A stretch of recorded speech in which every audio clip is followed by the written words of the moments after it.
Judge Grayson believed he was dealing with just another clueless teenager, until the defendant started picking apart the case. Like a seasoned lawyer. Inside the Los Angeles County Courthouse, the air was thick, almost stifling. Spectators filled the gallery, whispering among themselves, watching the scene unfold. The defendant's table looked oversized for the young man standing beside it. Hands tucked in his pockets, chin lifted just enough to show he wasn't scared. Jalen Dawson, 19 years old, charged with grand theft auto and resisting arrest. The accusations were serious, but the way Judge Walter Grayson eyed him made one thing clear. This trial, it wasn't just about the law. Grayson leaned back in his chair, his fingers drumming lazily against the polished wood. He peered over the rim of his glasses, lips twisting between a sneer and a smirk. "So, you think you're some kind of legal expert?" His voice carried a dry amusement. "This isn't a debate club, kid." Scattered chuckles echoed through the courtroom. The bailiff, the stenographer, even the prosecutor, they were all in on the joke. But Jalen? He wasn't laughing. He didn't even flinch. He had spent years preparing for this moment. Not exactly this moment, but he knew a courtroom like the back of his hand. While other kids memorized basketball stats, he memorized case law.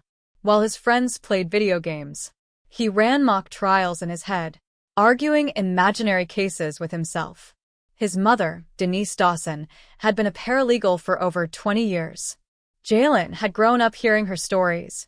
Stories about prosecutors cutting corners, judges playing favorites, defense attorneys barely putting in the effort.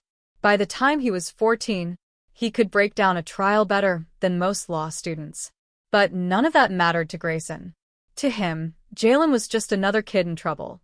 "Let's make this quick," the judge sighed, flipping open the case file. "I have a golf game at 2. More chuckles. But this time, something shifted. Jalen's lips curled into the faintest smirk.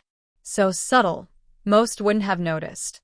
Because Grayson had just made his first mistake. But the courtroom hadn't caught on yet. The prosecutor, Mitchell Carrington, rose from his seat, with the confidence of a man who had already won. His suit, crisp, his tie, perfectly knotted, and his voice carried the same rehearsed assurance. As someone who had given this speech 100 times before, "Your Honor, the state will prove beyond a shadow of a doubt that the defendant, Jalen Dawson, was caught red-handed in a stolen vehicle, a 2022 Audi A6, reported missing just hours before his arrest." He continued, stepping forward. Officers pursued him through downtown, where he allegedly attempted to flee before being apprehended. His fingerprints? Found on the steering wheel. The evidence speaks for itself. The words landed with weight. The gallery murmured, shifting in their seats. On the surface, it sounded damning. A stolen car. A chase. Running. Judge Grayson peered at Jalen again, then turned back to Carrington. "Go on." The prosecutor walked toward the jury box, his polished shoes clicking against the floor. "The defense may try to convince you this was all just a misunderstanding, that Mr. Dawson is some unfortunate victim of circumstance." He turned, locking eyes with Jalen for the first time. "But let's be honest, what kind of victim runs from the police?" The tension thickened. Grayson leaned forward, resting his chin on his hand. Jalen? Still unshaken. Carrington continued, flipping through a stack of papers. "Your Honor, I have here the testimony of Officer Daniel Ruiz, who personally witnessed the defendant behind the wheel before he attempted to flee. The car was confirmed stolen. The arrest? Done by the book." Grayson exhaled through his nose, nodding. "Sounds straightforward to me. And, to most people in the room, it probably did. A stolen car. A chase. An arrest." But Jalen had studied too many trials not to see the cracks.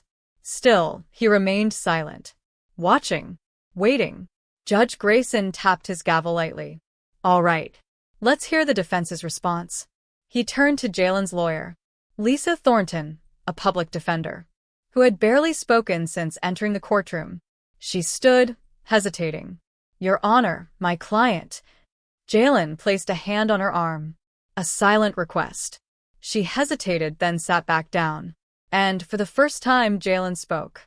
"I'll be representing myself, Your Honor." The courtroom? Silent. Grayson stared, eyebrows raised. "You'll what?" Jalen's voice? Calm. Steady. "I'll be defending myself." A murmur rippled through the crowd. The bailiff's eyebrows lifted. Carrington's smirk faltered, just for a second. Then he let out a sharp laugh. This should be interesting. But no one was laughing when Jalen took his first step forward, because everything was about to change. The weight of the courtroom settled on Jalen's shoulders.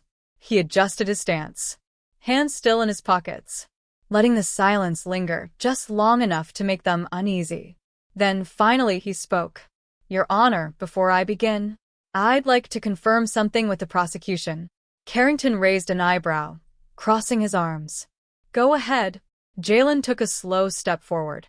"You said Officer Daniel Ruiz personally saw me behind the wheel before I was arrested, correct?" Carrington exhaled sharply, already impatient. "That's right. And that testimony is in his official report?" "Of course it is." Jalen nodded, then turned to Judge Grayson. "Your Honor, I move to dismiss that testimony as evidence." Grayson squinted. "On what grounds?" Jalen pulled his hands from his pockets for the first time, gesturing toward the prosecution's table. "Because Officer Ruiz never saw me in that car. In fact, he wasn't even on duty when the chase began." A flicker of confusion crossed Carrington's face. "What are you talking about?" Jalen took another step forward. "Your Honor, if the court allows, I'd like to submit a request to verify Officer Ruiz's GPS logs from that night." He let the words sink in. "If his report says he witnessed me in the vehicle, then his location data should match." Jalen paused, just long enough for the tension to settle. "But I have a feeling it won't." The murmurs in the gallery grew louder. Grayson frowned, glancing at Carrington. "Counselors?" Carrington cleared his throat, jaw tightening. "That report was filed by an officer of the law, Your Honor." His voice wavered just slightly. "Are we really going to take the word of a defendant over a trained professional's?" Jalen gave a small, almost casual shrug. "If the officer was where he said he was, then the GPS will prove it." He let the sentence hang. "But if he wasn't?" Silence. Grayson studied Jalen for a long moment. Then finally he turned to Carrington. "Does the prosecution have any objections to verifying those logs?" Carrington hesitated, just long enough for the jury to notice, for the gallery to notice, and most importantly,